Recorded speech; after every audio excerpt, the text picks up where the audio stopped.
Lombardi with Rip Training Consulting. Just remind you to help me along by clicking the like button and subscribe. No cost to cancel. Today's video, we're going to be looking at maneuvering between forms and keeping the same record. More challenging than I anticipated, and it's going to be a 4-level form. Let's just jump right in. Okay guys, in this video we're going to walk through the steps of creating a form where I have 4 tables. It's my main tables. We have our customer list, our customer location, orders info, and order details. So the user should be able to pick a customer, find a location, find the orders for that location, or put in a new order for that location, and then view the products that are associated with that order, or put in new products for a new order or new products for an existing order, however you want to do that. So we're going to go through the steps, and on the cursor I want to seamlessly move between each one of these on a particular record related. So we're going to do that now and use the form wizard. And so we're going to use customer list. I'm just going to choose all the fields just to keep, oh, that's the wrong one, to keep everything simple. And then we're going to customer location table. We'll use all those. Order info. Choose all of those. And order details. We'll choose all the records in there as well. And then we'll go to this. Now this is where I found it interesting, is because notice that I have 4 tables. There's no error. But it's saying that I only can have 3 levels. I can't have 4 levels. So how do I do this? Do I want customers to location, location to orders? How do I want this? And I thought this would be the easiest, is that you pick a customer and a location, the orders associated, and get to the row ID, because I really wanted to focus on this here. So that's what I chose. Tabular. Now the difference between tabular and data sheet is tabular you can a lot more formatting options, and data sheet you don't. It's more like a spreadsheet background. It's kind of defaulted to a lot of things. Anyway, so we'll just continue on, and we'll leave this all pretty much the same.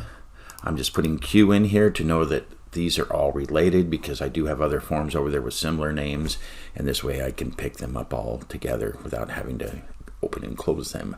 So we'll click finish, and it builds our form for us. And here we go. So far so good. So I go through here if I need to. That's going to be my customer and my locations. That's why there's redundant data in here, like the location. Where is it? There's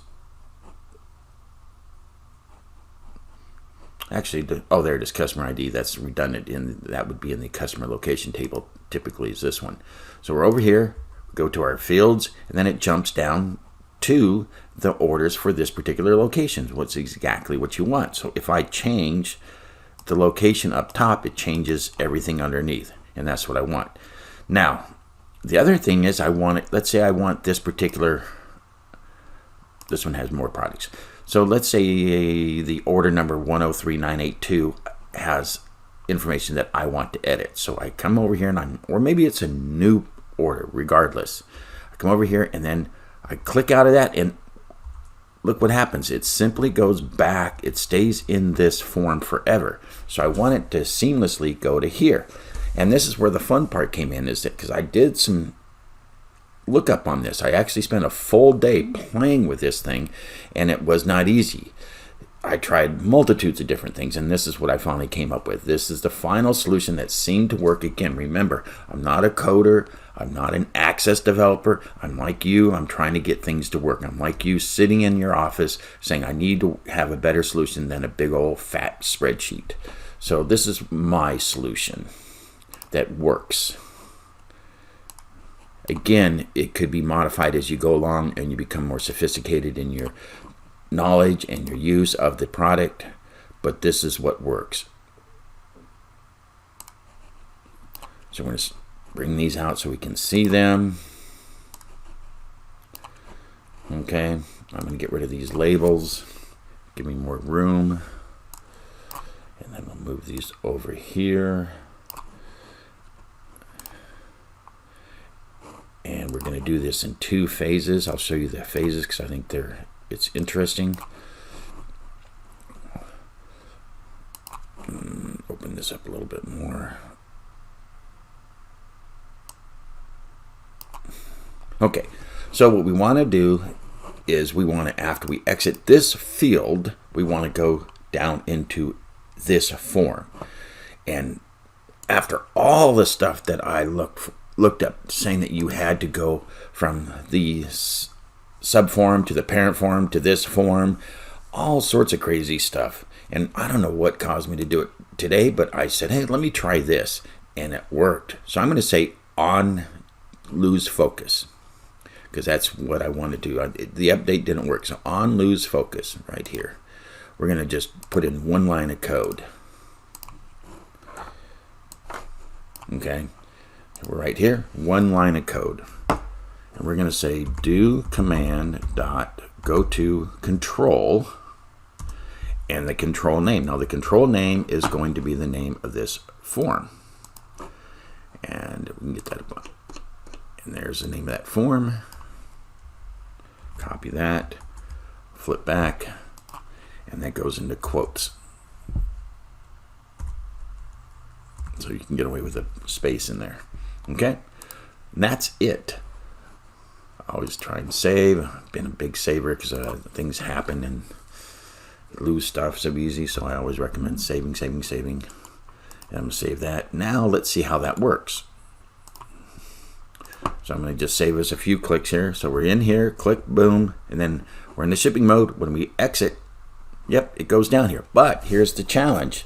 Notice that this is order number 147039. Even though it moves down there, it still changes the focus to the next record. Okay. Truth out. I tried a bunch of different of these events.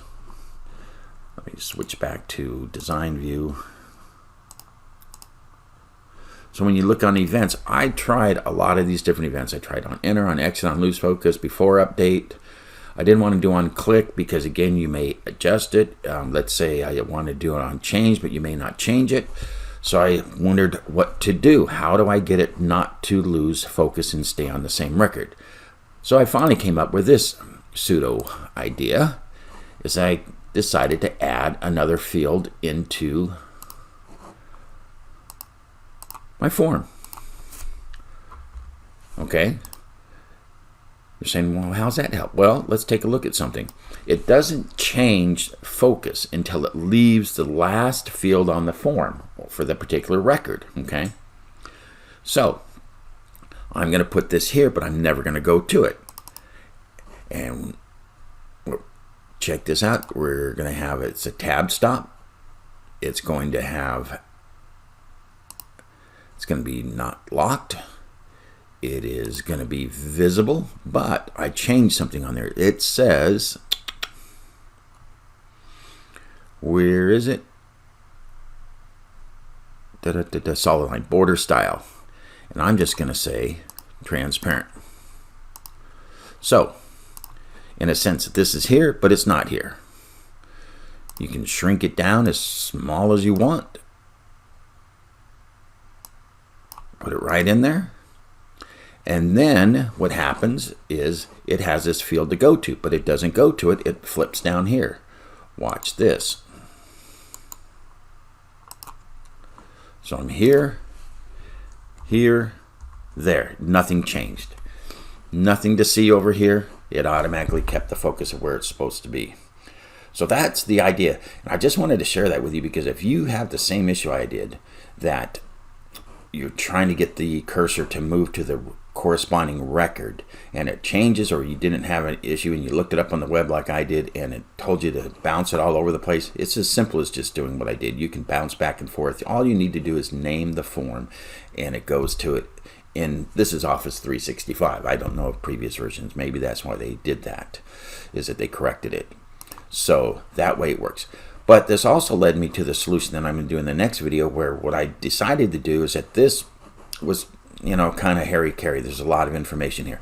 So in the next video, what I did is I created 3 forms that had 2 tables apiece. And so it's like, let me go back over to here. So what I do in the next one is I say, okay, well, I have customers to locations. And once I pick a location, I want it to correspond to the order. So I have another form that has the location table and the orders table, then the orders table and the order details, and I automatically go through each one of those where they correspondingly look up the equivalent record that it's looking at. And to me, that came out to be a better solution. It's an easier solution. It's a less complex solution to view and actually to go through.